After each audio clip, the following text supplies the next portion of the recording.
여러분께서는 눈에 넣어도 안 아픈 자식을 억만금을 준대도 절대 내어줄 수 없는 그 귀한 자식을 누군가에게 빼앗길 뻔한 적이 있으신가요?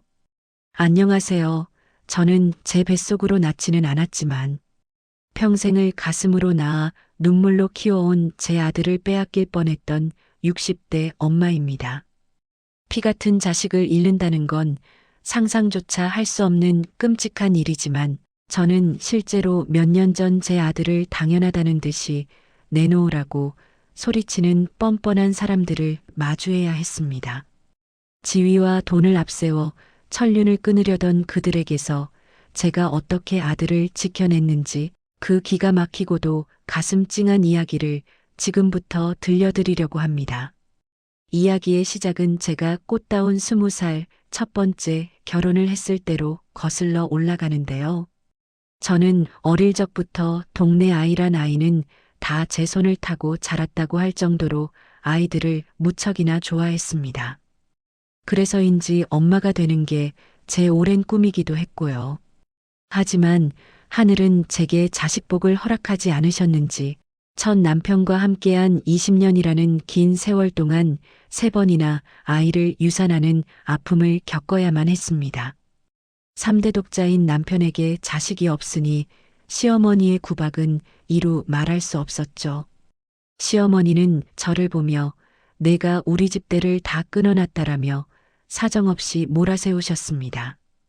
유산의 슬픔에 잠겨 홀로 방에 누워 있을 때조차 시어머니는 어김없이 나타나 있던 애도 내가 잡아먹어 놓고 어딜 누워 있냐라며 모질게 저를 내치시더라고요. 시간이 흘러 아이를 갖기 힘든 나이가 되자 시어머니는 저를 사람 취급조차 안 하셨습니다. 엎친 데 덮친 격으로 시어머니와 똑같았던 남편은 대놓고 외도를 저질렀고 아이도 못 낳으면서 왜 이 집에 붙어 있냐는 망언까지 서슴지 않더군요. 결국 저는 40이라는 나이에 도망치듯 그 지옥 같은 집을 뛰쳐나왔습니다. 자식도 남편도 갈 친정조차 없었던 저는 삶의 이유를 잃고 방황했지만 목숨이라는 게 제 맘대로 끊어지는 게 아니더라고요. 그렇게 하루하루를 버티며 건물 청소 일을 하다가 저는 2번째 남편을 만나게 되었습니다. 그는 제가 일하던 건물의 경비원이었어요. 다른 사람들과 달리 항상 제게 존댓말을 써주며 상냥하게 대해주시는 분이었습니다.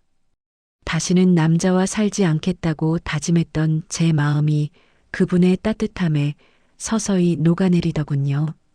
다시 한번 누군가의 아내로 살아보고 싶다는 희망이 생겼다랄까요. 아이가 없다 보니 재혼 절차는 복잡할 게 없었고 남편에게 아들이 1명 있다는 사실은 제게 오히려 큰 축복처럼 느껴졌습니다. 그렇게 제가 41살이 되던 해 초등학교 6학년인 아들 현우를 처음 만나게 되었습니다. 현우와의 첫 만남은 아직도 제 기억 속에 선명하게 남아있는데요. 또래보다 제법 키가 컸던 아이가 아빠 손을 꼭 잡고 나타나서는 눈에 쌍심지를 켜고 저를 한참이나 째려보는데 그 눈빛이 얼마나 매섭던지 처음엔 덜컥 겁이 날 정도였습니다. 하지만 이내 어린아이가 대체 어떤 일을 겪었길래 저런 표정을 짓게 되었을까 하는 생각에 안쓰러운 마음이 앞서더라고요. 제 예상대로 현우와의 거리를 좁히는 건 쉽지 않았습니다. 몇 주면 될 줄 알았던 낯가림은 몇 달이 지나도록 계속되었고 제 속은 그만큼 까맣게 타들어갔죠. 현우는 마치 온몸에 털을 곤두세운 고양이처럼 제게 곁을 내주지 않았습니다. 가장 큰 문제는 식사 시간이었습니다.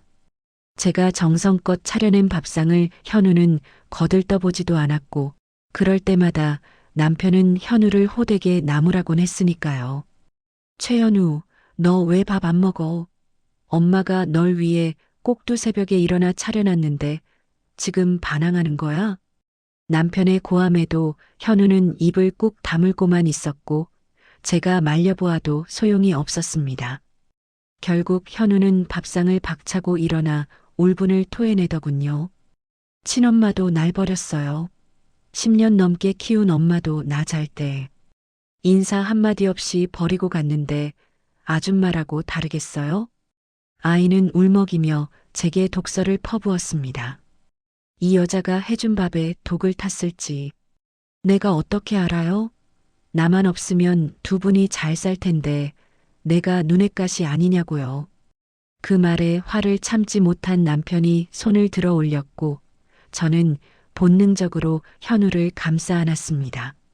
남편의 매운 손바닥이 제 뒤통수를 내리쳤지만 저는 아픈 줄도 모르고 아이를 끌어안았죠. 하지만 현우는 그런 저를 거칠게 밀쳐냈습니다. 현우는 그대로 집을 뛰쳐나가 버렸습니다. 그 뒷모습을 보며 저는 깨달았습니다. 아이가 저를 싫어하는 게 아니라 저와 정이 드는 걸 두려워하고 있다는 것을요. 바닥에 멍하니 주저앉아 저는 다짐했습니다. 이 상처투성이인 아이를 무슨 일이 있어도 포기하지 않겠다고, 반드시 이 아이의 진짜 엄마가 되어주겠다고 말입니다. 하지만 제 다짐을 시험이라도 하듯 현우의 반항은 날이 갈수록 심해졌고 급기야 학교에서 큰 사고가 터졌다는 전화를 받게 되었습니다. 학교 복도에 들어서자마자 날카로운 고함이 제 귀를 때렸습니다. 씩씩거리고 있는 현우 앞에는 얼굴이 시퍼렇게 멍든 친구와 그 친구의 어머니라는 여자가 삿대질을 해대고 있었거든요. 그런데 기가 막힌 건 현우의 반응이었습니다. 겁을 먹거나 죄송해하기는커녕 선생님의 어깨를 툭툭 밀치며 어차피 나 같은 놈 학교 다녀서 뭐 하냐, 그냥 퇴학시켜달라며 고래고래 소리를 지르고 있더라고요. 그 모습을 보니 순간 눈앞이 핑 도는 게 피가 거꾸로 솟는다는 말이 무슨 뜻인지 알겠더군요. 공부 잘하고 착하다던 아이가 저렇게 망가진 게 다 제 탓인 것만 같아 가슴이 미어지기도 했고요. 저는 앞뒤 잴 것 없이 현우에게 달려가 뺨을 있는 힘껏 올려붙였습니다. 짝! 하는 소리가 복도를 울렸고 현우는 놀란 눈으로 저를 쳐다봤습니다. 저는 분을 이기지 못해 빨갛게 부어오른 아이의 뺨을 한 대 더 때렸죠. 너 당장 그만두지 못해?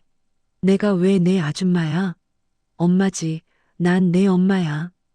그래서 난 내가 이렇게 하늘 무서운 줄 모르고 건방 떠는 꼴 절대 못 봐. 당장 선생님과 친구에게 잘못했다고 빌어. 어서. 제 섯을 펄은 호통에 현우는 처음 보는 모습이라는 듯 아무 말도 못하고 얼어붙어 있더군요. 그때 상대방 아이 엄마가 코웃음을 치며 비아냥거렸습니다. 아이고, 때리는 거 보니 계모 맞네. 어디서 친엄마 행세를 해?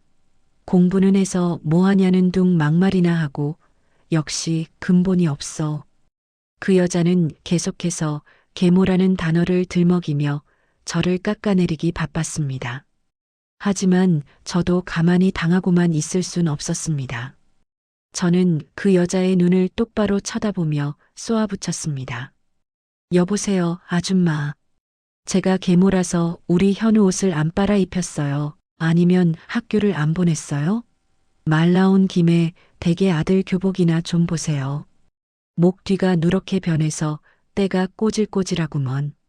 우리 현우는 제가 매일같이 옷 다려 입혀요. 옷이나 좀 빨아 입히면서 남의 가정사에 훈수 두시죠. 알고 보니 그 친구가 현우더러 엄마한테 버림받은 애라며 놀려댔고 현우는 참다 못해 주먹을 휘두른 것이었습니다. 그날 집에 돌아오는 길 현우가 제 손을 잡으며 툭 내뱉더군요. 엄마, 아까는 좀 아팠어요. 그리고 고마워요. 내 편 들어줘서.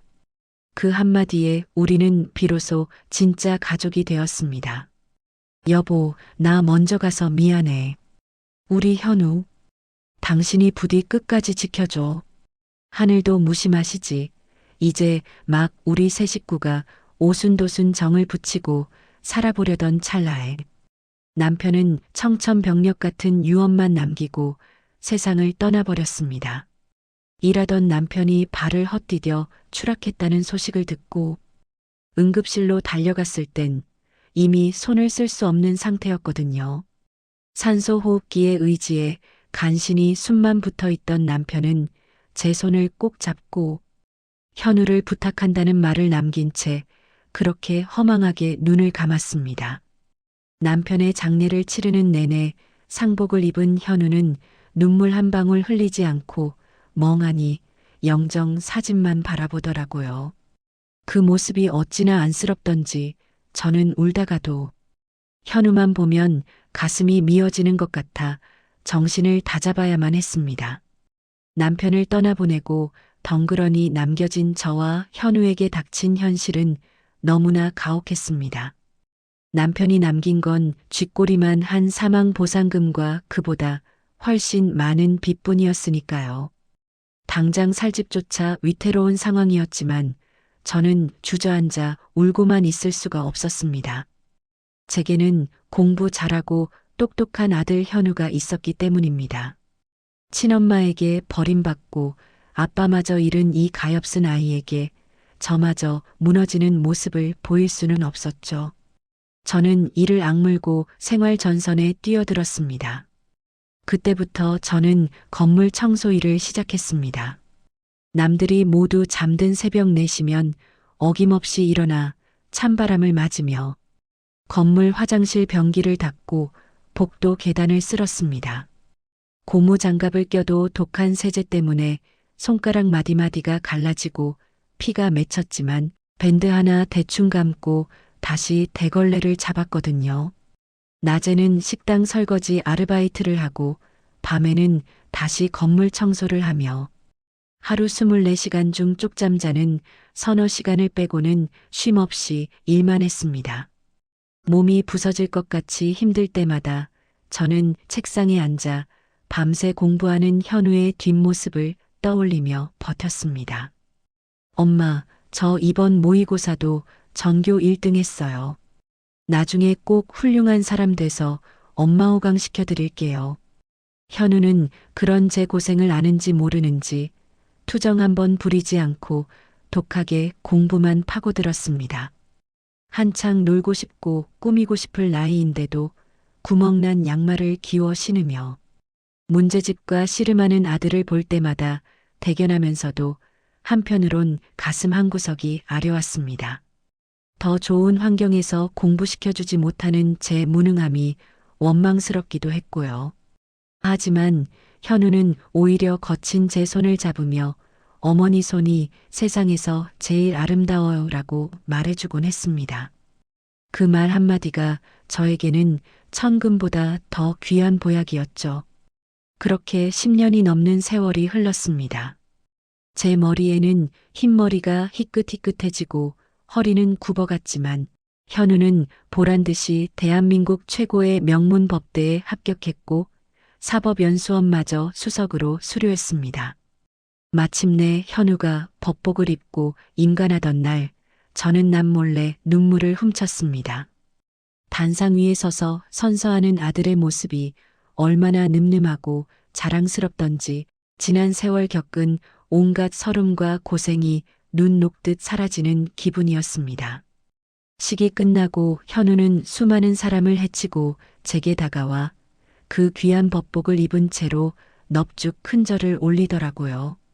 어머니, 낳아주신 은혜보다 길러주신 은혜가 더 크다는 걸 어머니를 보며 배웠습니다. 이 자리에 설 수 있게 해주셔서 정말 감사합니다. 우리는 서로를 부둥켜 안고 한참을 울었습니다.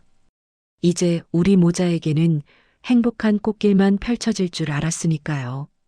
현우가 판사로 임용되고 얼마 지나지 않아 집안 형편도 차츰 나아지기 시작했습니다.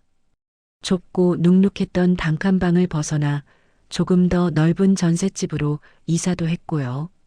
이제는 제발 일 좀 그만하고 쉬라는 현우의 성화에 못 이겨 저는 10년 넘게 해오던 청소 일을 줄이고 소일거리만 하며 지내게 되었습니다. 그러던 어느 날 퇴근한 현우가 평소와 달리 상기된 표정으로 제게 할 말이 있다고 하더군요. 저 만나는 사람이 있어요. 결혼하고 싶은 여자인데 이번 주말에 집에 데려와서 인사시켜 드려도 될까요? 30이 넘도록 공부하느라 연애는 뒷전인 줄 알았던 아들이 결혼이라니 저는 뛸 듯이 기뻤습니다. 어떤 아가씨일지 궁금하기도 하고 우리 현우가 선택한 사람이라면 분명 현명하고 착한 사람일 거라고 믿어 의심치 않았거든요. 그럼 되고 말고 우리 현우가 좋아하는 아가씨면 엄마도 무조건 찬성이지. 음식은 뭘 좋아한대? 엄마가 갈비찜이랑 잡채랑 잔뜩 해놔야겠네. 저는 들뜬 마음으로 주말만을 기다렸습니다. 시장에 가서 제일 좋은 고기를 끊어오고 집안 구석구석을 먼지 하나 없이 쓸고 닦으며 예비 며느리를 맞이할 준비를 했죠. 약속한 주말 저녁 초인종 소리와 함께 현우가 한 아가씨를 데리고 들어왔습니다. 이름은 수연이라고 했습니다. 현관문에 들어서는 수연 씨를 보는 순간 저는 저도 모르게 위축되는 기분을 느꼈습니다. 머리부터 발끝까지 명품으로 휘감은 세련된 옷차림에 우리 집 같은 곳은 처음 와본다는 듯 낯설어하며 코를 찡긋거리는 표정이 예사롭지 않았거든요. 제 여자친구 김수연입니다. 우리 엄마야. 아, 네. 안녕하세요. 말씀 많이 들었어요. 인사를 건네는 수연의 목소리는 상냥했지만 눈빛은 어딘가 모르게 차가웠습니다. 집안을 훑어보는 시선이 마치 물건의 값을 매기는 감정사처럼 느껴졌다고나 할까요? 어서 와요. 길이 많이 막히진 않았어요? 누추하지만 편하게 앉아요. 네, 금방 상 차려올게요. 저는 서둘러 부엌으로 들어가 정성껏 준비한 음식들을 내왔습니다. 그런데 식탁이 없어 교자상을 펴고 바닥에 앉으려 하자 수연이 곤란하다는 표정으로 짧은 치마를 잡으며 머뭇거리더라고요. 어머, 오빠. 여기 식탁이 없어? 나 바닥에 앉는 건 좀 불편한데. 아, 미안해. 엄마가 무릎이 좀 안 좋으셔서 우린 좌식이 편하거든. 방석 2개 깔아줄게. 좀만 참아줘. 현우가 쩔쩔매며 방석을 챙겨주자 수연은 마지못해 앉으면서도 인상을 찌푸렸습니다. 저는 미안한 마음에 아이고 우리 집이 좁아서 식탁 놓을 자리가 없어요. 불편해도 오늘만 좀 이해해줘요라며 연신 굽신거렸죠. 식사하는 내내 분위기는 가시방석이었습니다. 제가 현우의 숟가락에 갈비찜을 올려주며 이거 수연 씨도 좀 먹어봐요. 내가 제일 자신 있는 요리예요 라고 권하자 수연은 젓가락으로 고기를 이리저리 뒤적거리더니 입에도 대지 않더군요. 어머니, 저는 고기 비계는 안 먹거든요. 그리고 요즘 다이어트 중이라서요. 마음만 받을게요. 민망해진 제가 젓가락을 거두자 현우가 눈치를 보며 화제를 돌렸습니다. 우리 엄마 솜씨 좋으시지? 나중에 우리 결혼하면 엄마한테 요리 좀 배워. 그러자 수연은 피식 웃으며 대답했습니다. 오빠도 참 요즘 세상에 며느리가 시어머니한테 요리 배우는 집이 어디 있어? 그리고 우리 집은 요리해 주시는 이모님이 따로 계셔서 난 부엌 일 해본 적도 없어. 그 말에 저는 밥이 입으로 들어가는지 코로 들어가는지 모를 지경이었습니다. 알고 보니 수연 씨는 우리나라에서 내로라 하는 대형 로펌 윤행장 집안의 딸이라고 하더군요. 현우가 판사가 되고 나서 법조계 모임에서 알게 되었다는데 집안 차이가 나도 너무 나는 게 아닌가 싶어 덜컥 겁이 났습니다. 과연 우리 현우가 저런 대단한 집안의 사위가 되어 기죽지 않고 살 수 있을까 걱정이 앞서기도 했고요. 하지만 현우를 바라보는 수연 씨의 눈빛에 애정이 담겨 있는 것 같아 저는 애써 불안한 마음을 눌렀습니다. 식사가 끝나고 과일을 깎아오는데 수연이 현우에게 귓속말하는 소리가 들렸습니다. 오빠, 근데 어머니, 친어머니 아니시라며? 진짜 여기서 계속 같이 살 거야? 나 이런 좁은 집에서 시어머니, 그것도 새어머니 모시고 사는 건 자신 없는데. 그 소리를 듣는 순간 가슴이 철렁 내려앉았습니다. 현우가 당황하며 수연아, 그게 무슨 소리야. 어머니는 나한테 친어머니나 다름없어. 그리고 결혼하면 당연히 우리가 모셔야지라고 타일렀지만 수연 씨의 표정은 싸늘하게 식어갔습니다. 저는 모른 척 과일 접시를 내려놓았지만 손끝이 파르르 떨리는 건 어쩔 수가 없더라고요. 그날 밤 수연 씨가 돌아가고 난 뒤 현우는 제게 미안한 기색을 감추지 못했습니다. 어머니, 수연이가 아기가 있어서 그런 건 아니에요. 부잣집에서 고생 모르고 자라서 철이 좀 없어 그래요. 제가 잘 가르칠게요. 아냐, 내가 부족해서 그런 건데 뭐. 신경 쓰지 마라. 내가 좋다면 엄마는 다 좋다. 저는 아들의 마음을 편하게 해주려 애써 웃어 보였지만 다가올 상견례 자리가 순탄치 않을 거라는 불길한 예감은 지울 수가 없었습니다. 그리고 그 예감은 며칠 뒤 수연 씨의 부모님을 만나는 자리에서 최악의 형태로 현실이 되었습니다. 사람을 돈으로 평가하고 짓밟는 그들의 오만함이 우리 모자의 가슴에 대못을 박을 줄은 그때는 상상조차 하지 못했으니까요. 어머니, 죄송해요. 저 수연이랑 헤어졌어요. 그러니까 앞으로 그 사람 이야기 안 하셨으면 좋겠어요. 그날 저녁 퇴근하고 돌아온 현우는 다짜고짜 제게 폭탄 선언을 했습니다. 얼굴은 며칠 밤을 새운 사람처럼 퀭했고 입에서는 평소엔 잘 마시지도 않는 술 냄새가 진동을 하더라고요. 30이 훌쩍 넘도록 속 한 번 썩인 적 없던 아들이 그렇게 무너진 얼굴을 하고 있으니 제 가슴이 덜컥 내려앉는 건 당연지사였죠. 사실 저는 현우가 수연 씨를 데려왔던 그날 이후로 내심 불안한 마음을 감출 수가 없었습니다. 수연이 돌아가고 난 뒤 제 머릿속에는 그녀가 현우 방에서 보였던 수상쩍은 행동들이 계속 맴돌았거든요. 기억을 되살려보자면 제가 부엌에서 정신없이 음식을 준비하고 있을 때였습니다. 현우가 잠시 편의점에 간 사이 수연의 집안을 이리저리 둘러보더니 대뜸 현우 방을 구경하겠다며 들어갔습니다. 그러고는 달칵하고 방문을 잠그는 소리가 들리더군요. 남의 집, 그것도 예비 시어머니가 있는 집에서 방문을 잠근다는 게 예의에 어긋난다는 생각이 들어 기분이 묘했습니다. 잠시 후 방 안에서 우당탕하고 무언가 떨어지는 소리가 들렸고 놀란 제가 문을 두드리자 수연 씨는 한참 뒤에야 문을 열어주었죠.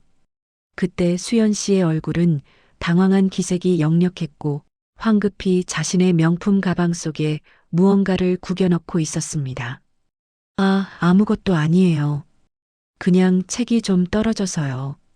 오히려 저를 나무라던 그 눈빛이 어찌나 매섭던지 저는 미안하다는 말밖에 할 수가 없었으니까요. 그날 이후로 현우와 수연 사이에는 냉기류가 흘렀고 결국 이렇게 헤어졌다는 소식을 듣게 된 겁니다. 속상해하는 아들을 보며 안쓰럽기도 했지만 솔직한 심정으로는 차라리 잘 됐다 싶기도 했습니다. 우리 현우를 무시하고 집안을 훑어보던 그 눈빛이 영 마음에 걸렸던 터라 인연이 아니었나 보다 하고 넘기려 했거든요. 그런데 며칠 뒤 제게 낯선 번호로 문자 한 통이 도착했습니다. 안녕하세요. 수연이 엄마입니다. 우리 아이들 문제로 직접 뵙고 드릴 말씀이 있으니 내일 점심에 시간 좀 비워주세요. 장소는 문자로 다시 보내겠습니다. 갑작스러운 연락에 손이 떨렸습니다. 현우는 이미 끝났다고 했는데 그쪽 어머니가 저를 보자고 하는 이유를 도통 알 수가 없었죠. 혹시나 제가 부족해서 우리 아들이 모욕이라도 당한 건 아닐까, 아니면 다시 잘해보려는 걸까, 오만 가지 생각이 들더군요. 현우에게 말할까 하다가 괜히 아들 마음만 더 복잡하게 만들 것 같아 저 혼자 나가기로 결심했습니다. 자식 일이라면 물불 안 가리는 게 부모 마음 아니겠습니까? 약속 당일 저는 옷장에서 가장 점잖은 옷을 꺼내 입고 약속 장소로 향했습니다. 강남 한복판에 있는 최고급 일식당이었는데 입구부터 어찌나 으리으리하던지 저도 모르게 위축이 되더라고요. 안내받은 룸으로 들어가니 그곳에는 수연 씨 어머니뿐만 아니라 아버지로 보이는 중년 남성, 그리고 놀랍게도 제 아들 현우가 앉아 있었습니다. 어머니? 어머니가 여긴 어떻게? 설마 이 사람들이 어머니를 부른 거예요?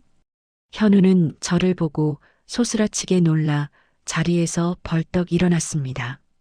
아들의 표정은 당혹감과 분노로 일그러져 있었죠. 현우야, 이게 다 무슨 일이냐? 수연 씨 어머님이 보자고 하셔서 나왔는데. 제가 우물쭈물하는 사이 맞은편에 앉아 있던 수연 씨 아버지가 헛기침하며 입을 열었습니다. 대한민국 최고의 로펌이라는 윤앤장의 대표답게 사람을 깔아보는 듯한 거만한 눈빛이 안경 너머로 번득이더군요. 오셨습니까? 사부인 아니지. 현우 군 어머니 되시죠? 앉으시죠. 긴히 드릴 말씀이 있어 불렀습니다. 그 옆에 앉은 수연 씨. 어머니는 명품 스카프를 두르고 꼿꼿하게 앉아 저를 위아래로 훑어보며 코웃음을 쳤습니다. 마치 더러운 것이라도 본 듯한 표정이었죠. 어머니, 앉지 마세요. 나가요, 우리. 제가 분명히 말씀드렸잖아요. 결혼 안 한다고. 그런데 왜 저희 어머니까지 불러들여서 이러시는 겁니까? 현우가 제 손목을 잡아 끌며 나가려 하자 수연 씨 아버지가 차갑게 말을 던졌습니다. 자네, 언제까지 이렇게 철없이 굴 텐가? 우리가 제안한 조건이 자네한테 나쁜 것도 아닌데 왜 굳이 고집을 부려? 자네 어머니 설득하라고 불렀네. 조건이라뇨? 저는 영문을 몰라 현우와 그들을 번갈아 보았습니다. 분위기가 심상치 않음을 감지하고 자리에 엉거주춤 앉자 수연 씨 어머니가 기다렸다는 듯 본론을 꺼냈습니다. 저희가 돌려 말하는 재주는 없어서 단도직입적으로 말할게요. 저희는 현우 군을 데릴 사위로 드리고 싶습니다. 아시다시피 저희 집안이 로펌을 운영하고 있고 물려받을 사람이 필요한데 마침 현우 군이 판사니 제격 아니겠어요? 데릴 사위라는 말에 말문이 막혔습니다. 요즘 세상에 데릴 사위라니 그것도 멀쩡한 내 아들을 돈으로 사겠다는 소리나 다름없지 않습니까? 데릴 사위라니요. 우리 현우는 장가가면 분가해서 살 겁니다. 그리고 무엇보다 아이들이 서로 헤어졌다고 들었는데요. 제가 떨리는 목소리로 대꾸하자 그 여자는 피식 웃으며 말을 잘랐습니다. 헤어지긴요. 조건만 맞으면 당장이라도 식 올릴 수 있어요. 현우가 지금 쓸데없는 자존심을 세우고 있어서 그렇지. 보세요, 어머니. 현우가 저희 집안으로 들어오면 로펌 대표 자리는 따놓은 당상이고 어머니 노후도 저희가 섭섭지 않게 챙겨드릴 우수 있어요. 그 좁아터진 전셋집에서 구질구질하게 사는 것보단 낫지 않겠어요? 면전에 대고 구질구질하다니 피가 거꾸로 솟는 것 같았습니다. 하지만 그건 시작에 불과했죠. 조건이 하나 더 있습니다.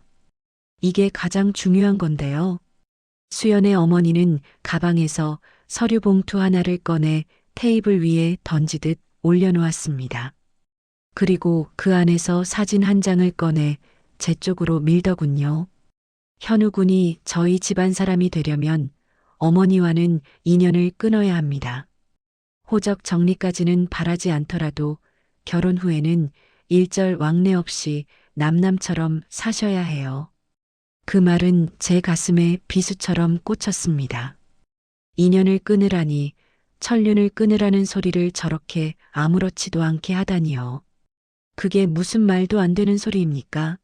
제가 현우 엄마인데 어떻게 자식과 인연을 끊으라는 말씀을.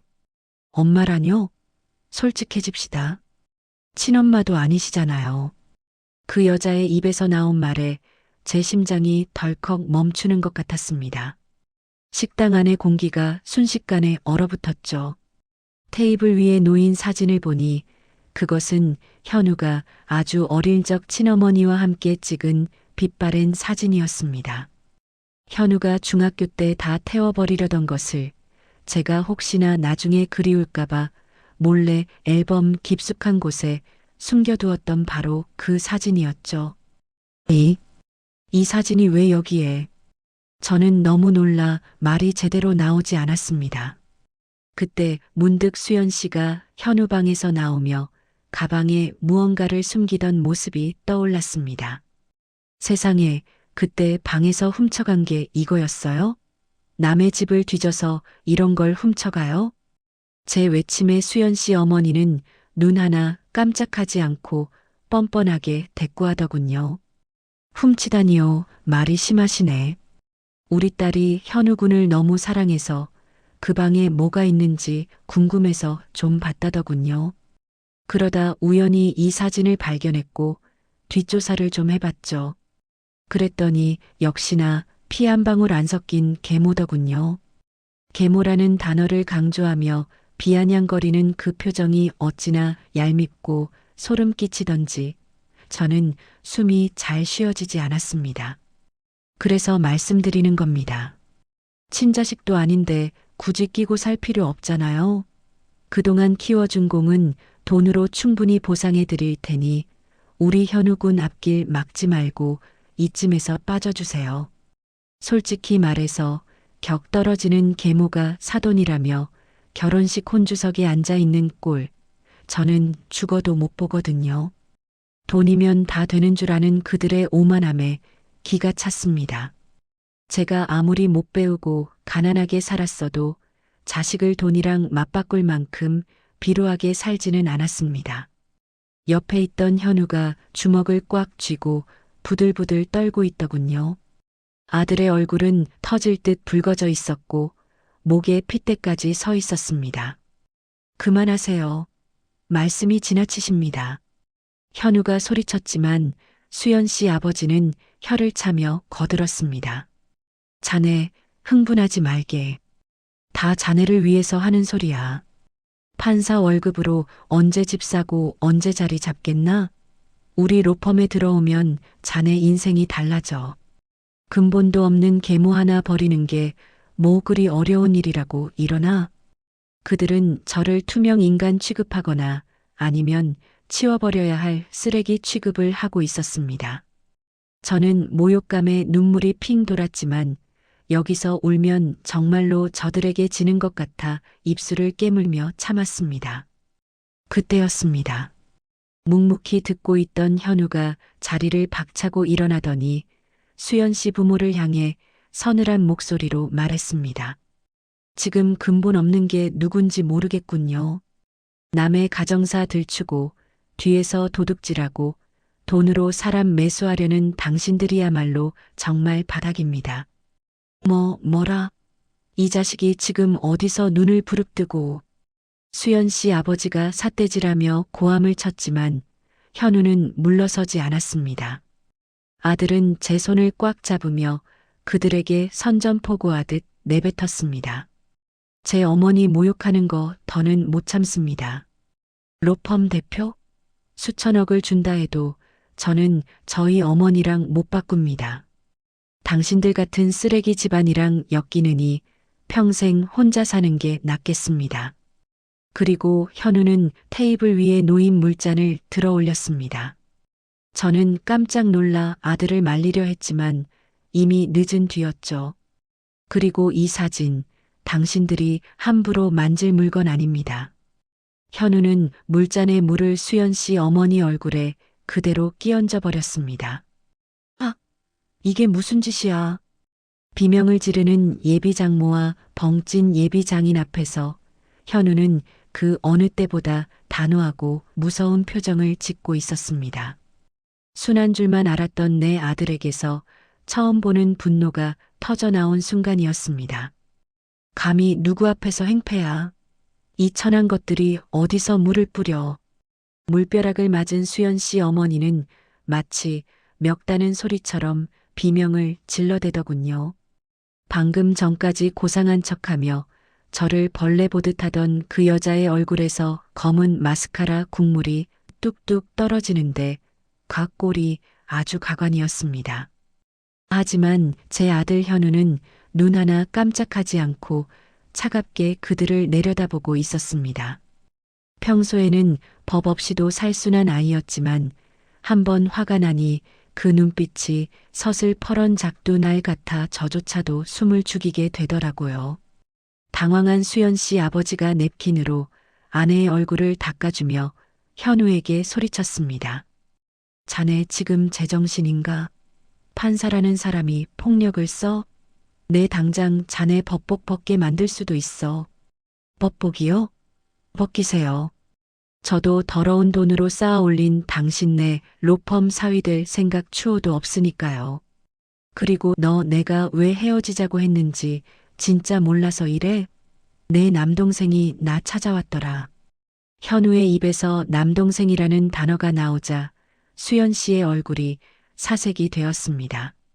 알고 보니 남동생은 누나의 방탕한 사생활과 부모님의 비뚤어진 욕심에 질릴 대로 질려 있었고 현우가 자신들처럼 불행해지는 걸 막고 싶어 모든 사실을 털어놓았던 것입니다.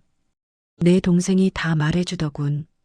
너 클럽에서 매일같이 남자 갈아치우면서 놀았던 거, 그러다 사고 쳐서 부모님이 수습해 준 것들까지. 내 부모님은 내 이미지 세탁해줄 개천용 판사 사위가 필요했던 거고, 너는 간섭 안 하고 내 멋대로 살게 해줄 껍데기 남편이 필요했던 거잖아. 그래서 날 선택한 거지. 돈은 없는데 직업은 번듯한 놈이니까 돈으로 구워 삶으면 말 잘 듣는 꼭두각시가 될 거라고 생각했겠지. 현우의 폭로가 이어질수록 식당 안의 공기는 차갑게 얼어붙었습니다. 수연 씨는 입을 딱 벌린 채 아무 말도 하지 못했고 예비장인이라는 사람은 헛기침만 해대며 시선을 피하더라고요. 현우는 떨고 있는 수연 씨를 향해 마지막 쐐기를 박았습니다. 사랑? 웃기지 마. 넌 그냥 내 배경 채워줄 액세서리가 필요했던 거야. 나랑 결혼 진행하면서도 뒤로는 딴 남자 만나고 다녔잖아. 내가 모를 줄 알았어? 사람 붙여서 내 뒤를 캘 게 아니라 내 딸 단속부터 하셨어야죠. 모든 치부가 드러나자 수연 씨 어머니는 부들부들 떨더니 적반하장으로 나오더군요. 이게 어디서 헛소리야. 증거 있어? 어디서 감히 우리 귀한 딸을 모함해. 역시 근본 없는 집구석이라 가정교육이 이따위지. 너 같은 건 판사 자격도 없어.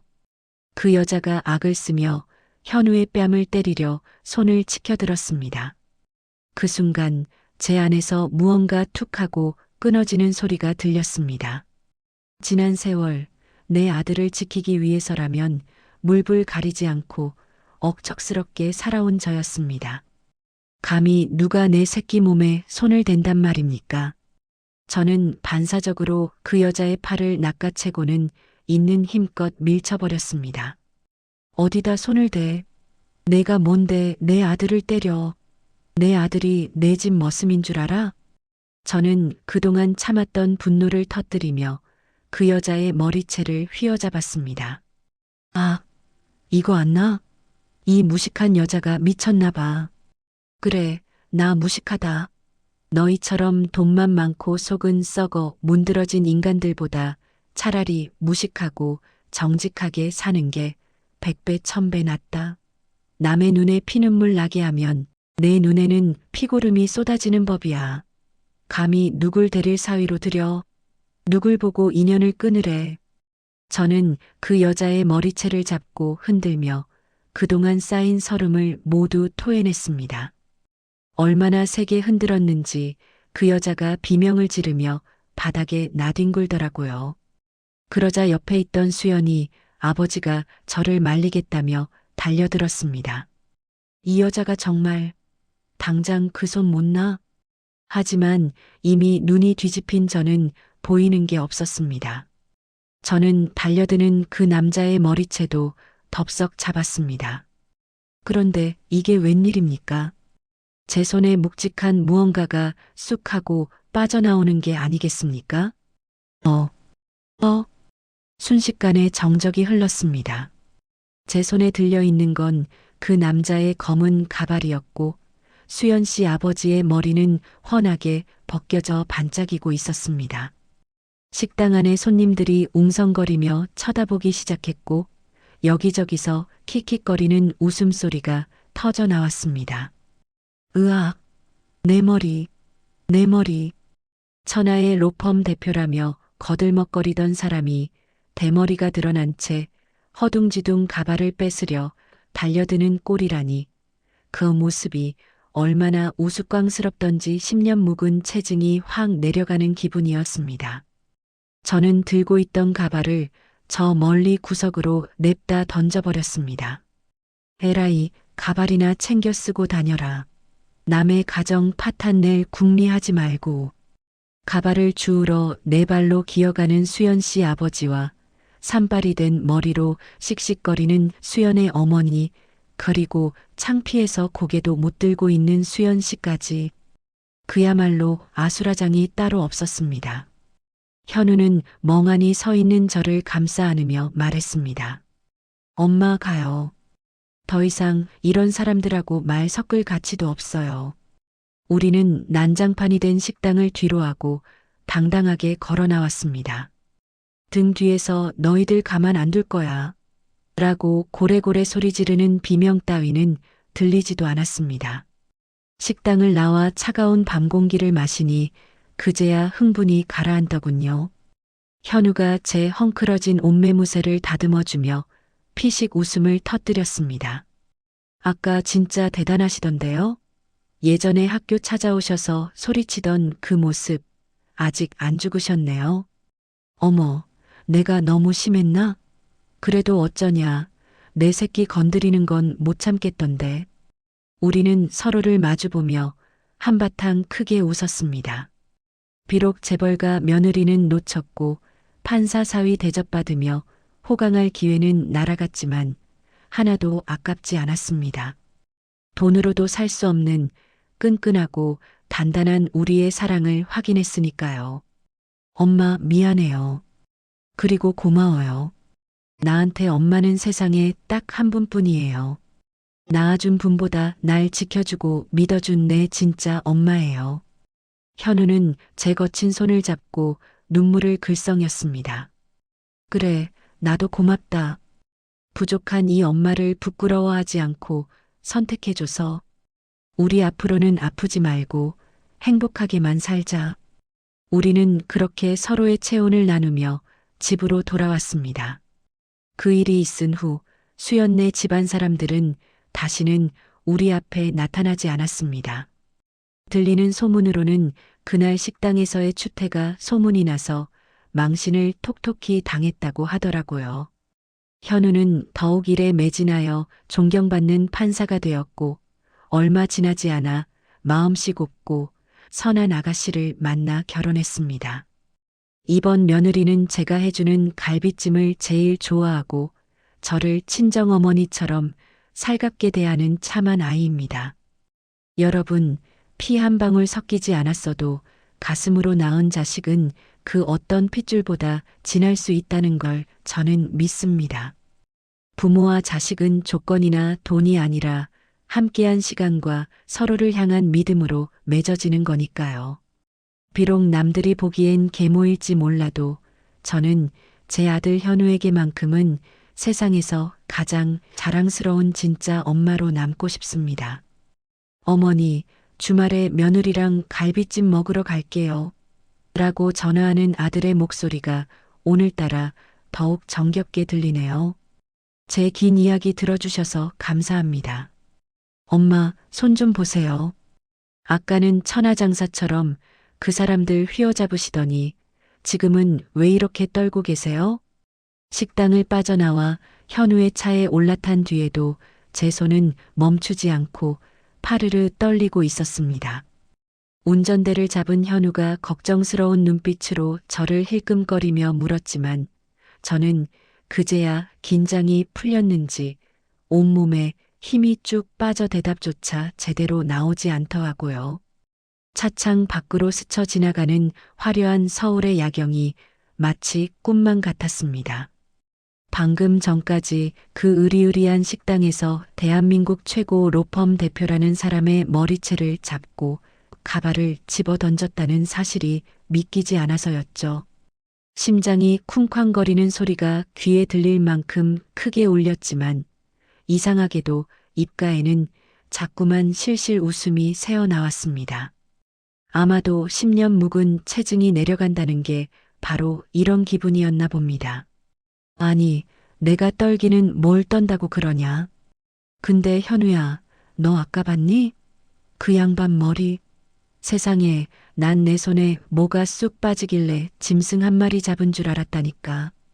어쩌면 그렇게 반들반들하던지 그 머리로 무슨 로펌 대표를 하겠다고 거들먹거리는지 원.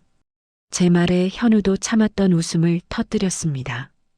그러게 말이에요. 저도 소문으로만 들었지 그게 가발일 줄은 꿈에도 몰랐어요.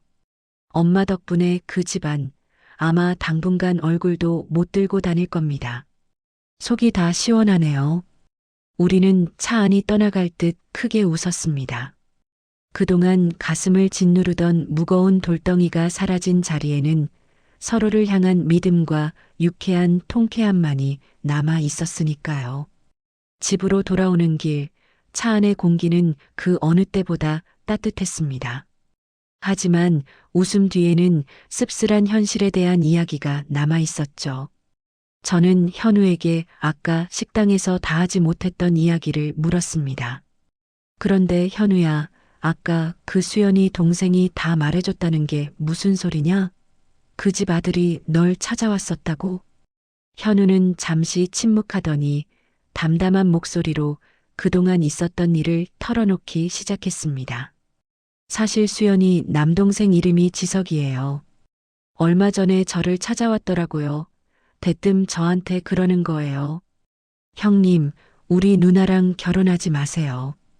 우리 부모님이 형님 인생 망치려고 작정했습니다라고요. 현우의 말에 따르면 수연의 남동생 지석은 그 집안의 유일한 양심 같은 존재였던 모양입니다. 대대로 법조인 집안이었던 수연네는 아들인 지석까지 변호사가 되기를 강요했지만 지석은 법 공부에 적성이 맞지 않아 부모님 몰래 자퇴하고 외국으로 유학을 가방황했다고 하더군요. 반면 수연은 공부에는 취미가 없고 오로지 명품 치장과 유흥에만 빠져 살았고요. 결국 자식 농사에 실패했다고 생각한 수연 아버지는 자신의 로펌을 물려받을 똑똑하고 말 잘 듣는 사위를 들이는 것으로 목표를 바꿨다는 겁니다. 지석이 말하길 아버지가 저를 사윗감으로 찍은 이유가 딱 하나였대요. 개천에서 난 용. 집안 배경이 없으니 돈으로 구워 삶으면 꼼짝 못할 거고 대릴 사위로 앉혀서 로펌 경영만 시키면 자기들 마음대로 부려먹을 수 있을 거라고 생각했다더군요. 심지어 수연이가 결혼하고 나서도 밖으로 나돌며 딴짓을 해도 제가 돈 때문에 아무 말 못하고 살 거라고 확신했고요. 현우의 말을 듣는 내내 저는 입을 다물 수가 없었습니다. 세상의 부모가 되어서 자식의 인생을 그리고 남의 귀한 자식의 인생을 이렇게 장기말처럼 취급할 수 있는 걸까요? 그 지성나는 청년 참 용기 있네. 자기 부모 치부를 남한테 말하기가 쉽지 않았을 텐데. 네, 맞아요. 지석도 죄책감에 시달렸나 봐요. 저 말고도 그 전에 3명이나 비슷한 의사들이 있었는데 다들 조건 보고 달려들었다가 뭔가 이상한 낌새를 채고 도망갔거나 아니면 수연이의 사생활을 알고 떨어져 나갔대요. 그런데 저는 아무것도 모르고 진심으로 수연이를 대하는 것 같아서 저까지 망가지는 꼴은 못 보겠다며 찾아온 거였어요. 그 친구 덕분에 저도 정신 차린 거죠. 뒷조사한 자료들, 흥신소 사람 붙인 것들 다 그 친구가 증거로 가져다 줬어요. 집에 도착해 현우와 마주 앉아 따뜻한 차 한 잔을 마시니 그제야 오늘 겪은 일들이 현실적으로 다가왔습니다. 비좁지만 아늑한 우리 집 거실, 손때 묻은 가구들, 그리고 무엇보다 내 앞에 앉아 있는 든든한 아들. 수연 씨네 으리으리한 집이나 그 식당과는 비교도 안 될 만큼 초라해 보일지 몰라도 이곳에는 그들에게 없는 진심이 있었습니다. 하지만 한편으로는 미안한 마음이 스멀스멀 올라오더군요.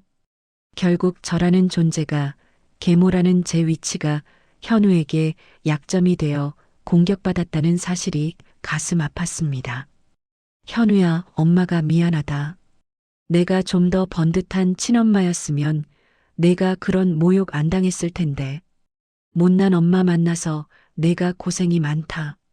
제가 고개를 떨구자 현우는 찻잔을 내려놓고 제 손을 꽉 잡았습니다.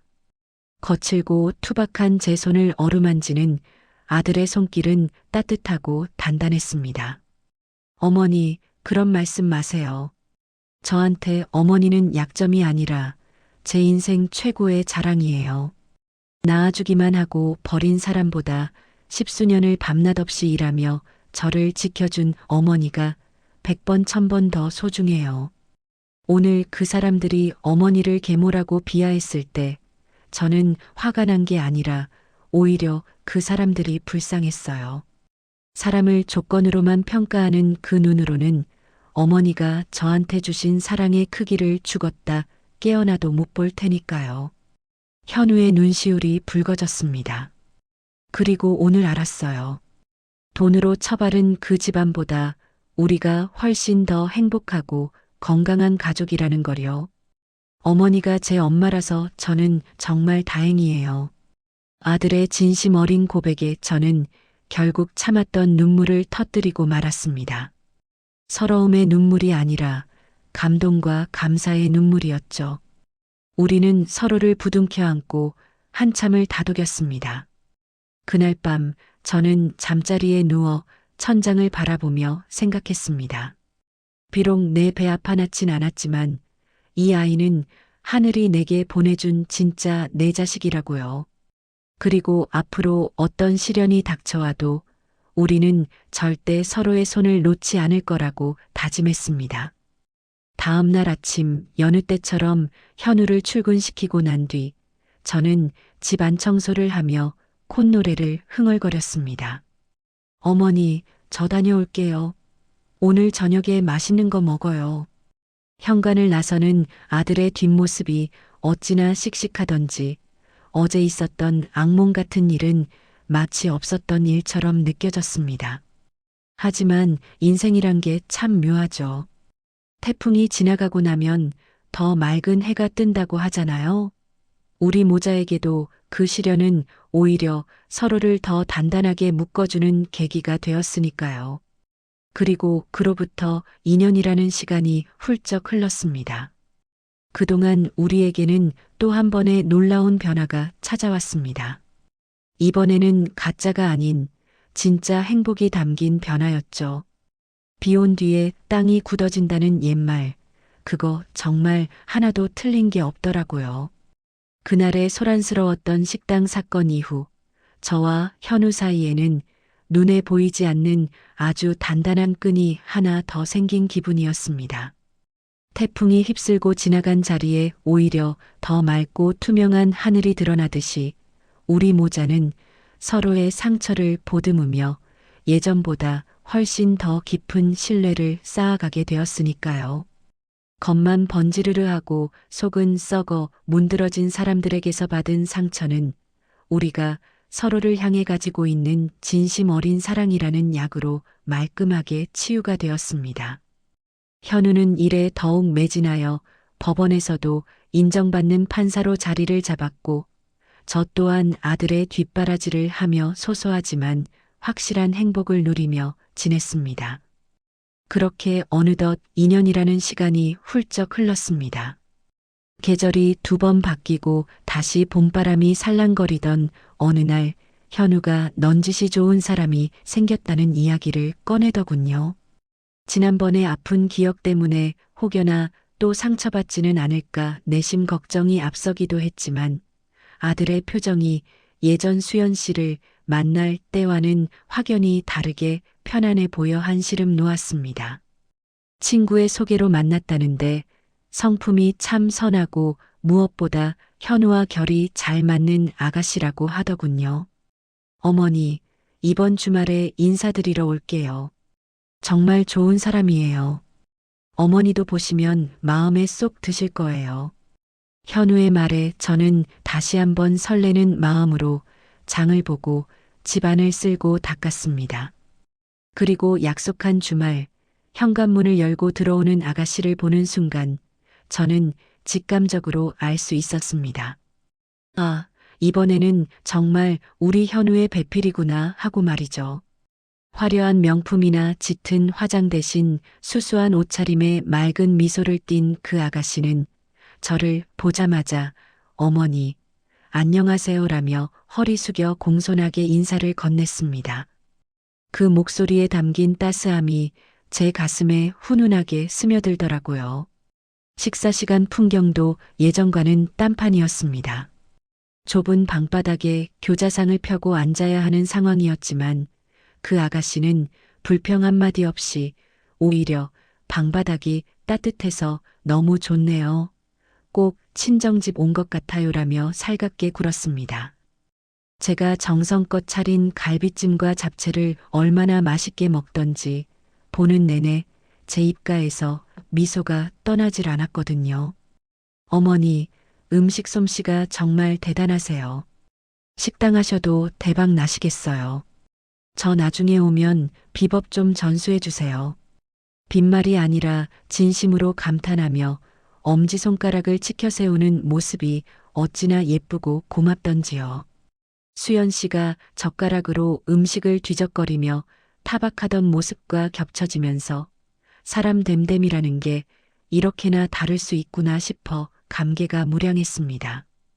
그렇게 물 흐르듯 자연스럽게 혼담이 오갔고 드디어 현우의 결혼식 날이 다가왔습니다. 식장에는 수많은 하객이 모여들었고 저는 고운 한복을 차려입고 혼주석에 앉았습니다. 2년 전 수연 씨 어머니가 계모가 혼주석에 앉아 있는 꼴은 죽어도 못 본다며 악담을 퍼부었던 바로 그 자리였죠. 하지만 지금 제 옆에는 든든한 아들이 서 있고 앞에는 축복해주는 사람들이 가득했습니다.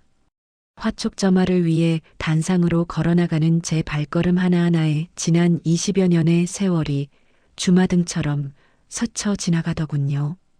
가슴으로 낳아 눈물로 키운 내 아들, 피 한 방울 섞이지 않았지만 그 누구보다 진한 정으로 어진 내 새끼를 장가보내는 날, 그 벅찬 감동은 말로 다 표현할 수가 없었습니다.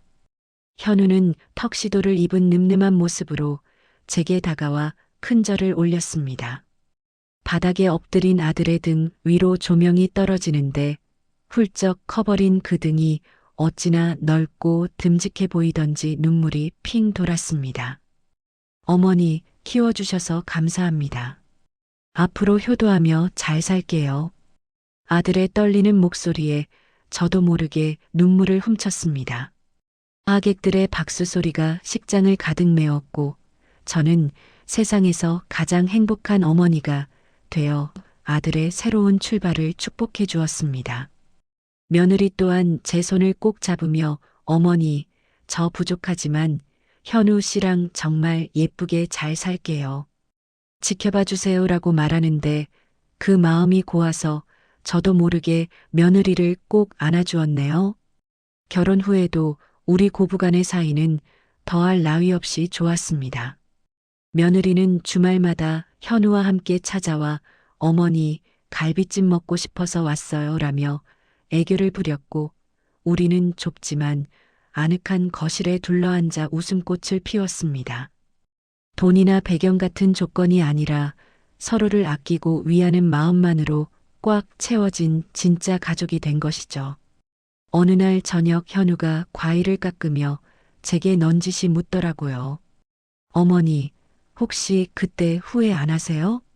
그때 그 병원장 집안 제안 받아들였으면 지금쯤 어머니도 으리으리한 집에서 호강하며 사셨을 텐데 제가 너무 제 고집만 피운 건 아닌가 싶어서요.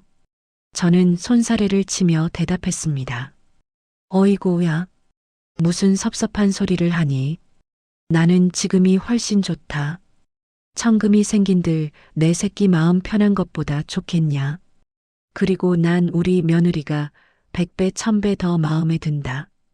그러자 현우가 빙그레 웃으며 제게 가슴 뭉클한 이야기를 들려주더군요. 어머니, 예전에 책에서 본 건데 부모가 자녀에게 남겨줄 수 있는 가장 위대한 유산은 날마다 그들과 잠깐이라도 시간을 함께하는 것이다라는 말이 있대요. 저는 어머니한테 물려받을 돈이나 건물 같은 건 하나도 안 필요해요. 그냥 지금처럼 어머니랑 같이 밥 먹고 이야기하고 웃을 수 있는 이 시간이 저한테는 가장 큰 유산이고 행복이에요. 그러니까 그런 걱정은 하지 마세요. 아들의 그 말 한마디가 제 가슴속 깊은 곳을 울렸습니다. 가진 것 없이 빚만 남긴 채 떠난 남편, 팍팍했던 살림살이, 남의 자식 키운다는 주변의 시선들. 그 모든 고단함을 보상받고도 남을 만큼 귀한 말이었습니다. 그래, 우리가 함께 보낸 그 수많은 시간, 서로 부대끼며 울고 웃었던 그 세월이 바로 우리가 만들어낸 기적 같은 사랑이었던 겁니다. 여러분, 제 긴 이야기를 지금까지 들어주셔서 정말 감사합니다. 피 한 방울 섞이지 않은 남남으로 만나 서로에게 생채기를 내며 밀어내던 시절도 있었지만 결국 우리는 포기하지 않고 서로를 끌어안았습니다. 그 결과 돈으로는 절대 살 수 없는 가족이라는 보물을 얻게 되었고요.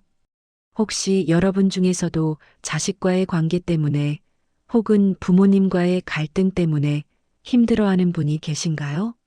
그렇다면 오늘 아주 잠깐이라도 좋으니 따뜻한 밥 한 끼 혹은 다정한 안부 전화 한 통 나눠보시는 건 어떨까요? 부모와 자식은 조건이 아니라 함께 나누는 시간과 온기로 이어지는 법이니까요. 저와 현우의 이야기는 여기서 끝이 나지만 우리의 행복한 나날은 앞으로도 계속될 것입니다. 지금 이 순간에도 어딘가에서 가족을 위해 헌신하고 계실 이 땅의 모든 어머니, 아버지들에게 제 이야기가 작은 위로와 희망이 되었기를 바랍니다. 감사합니다. 엄마, 다 쓰셨어요? 이제 전송 버튼만 누르면 돼요. 지금 저는 거실 식탁에 앉아 제 아들 현우와 함께 여러분께 보내는 이 사연의 마지막 줄을 다듬고 있습니다. 사실 컴퓨터 타자 치는 게 서툰 저를 대신해서 현우가 제 말 한마디 한마디를 받아 적어주고 있거든요. 돋보기를 쓰고 모니터를 들여다보는 제 옆에서 어머니, 이 부분은 정말 감동적인데요? 하며 너스레를 떠는 아들의 얼굴을 보고 있으니 지난 세월의 아픔이 이제는 정말 추억이 되었구나 싶습니다. 지난 2년 사이 우리 집에는 참 따뜻한 봄바람이 불어왔습니다. 아까 말씀드린 대로 현우는 친구의 소개로 만난 참한 아가씨와 가정을 꾸렸습니다. 며느리는 화려한 명품을 두르거나 으리으리한 배경을 자랑하는 사람은 아니지만 저를 볼 때마다 어머니, 어머니 하며 살갑게 팔짱을 끼는 마음이 비단결 같은 아이입니다. 주말이면 셋이서 좁은 거실에 둘러앉아 제가 만든 갈비찜을 나눠 먹으며 하하호 떠드는 것이 우리 가족의 가장 큰 일과가 되었지요. 얼마 전 현우가 제게 이런 말을 했습니다. 어머니, 예전에 제가 그 돈 많은 병원장 집안 데릴 사위로 들어가지 않아서 후회하지 않으시냐고 여쭤봤었잖아요. 그때 어머니가 천금이 생긴들 내 새끼 마음 편한 것보다 좋겠냐고 하셨던 말씀, 제가 평생 잊지 못할 거예요. 그러면서 현우는 어디서 읽었다며 좋은 글귀 하나를 들려주더군요. 부모가 자녀에게 남겨줄 수 있는 가장 위대한 유산은 날마다 그들과 잠깐이라도 시간을 함께하는 것이다. 그 말을 듣는데 코끝이 찡해졌습니다.